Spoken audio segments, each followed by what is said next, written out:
Hello guys. So there are lots of different ways that you can turn in your project, but we're going to just make it one easy way. So what you're going to do, because in that way I can see it and all that great stuff too. So you're going to go up here, and we're going to pretend my project's all done. We're going to go up to share, click on share, and you're going to click on publish. Okay, and then have your title, make sure your name is on it. You can pick a category if you want to. I'm just going to do education. You don't have to. And then create link. Okay.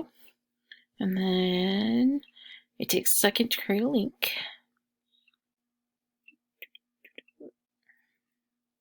Once it creates that link, I'm going to copy that link, and that's what I'm going to turn in on Canvas.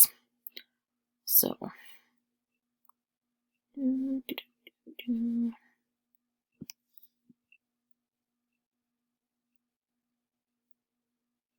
okay, so you copy it, and then I would go into Canvas, into the assignment, which I'm sorry I don't have the ability to like show you, but wherever it says submit, you submit and it'd have a place for the website link, and you just copy and paste the link into there, and then you hit submit, and you're good to go.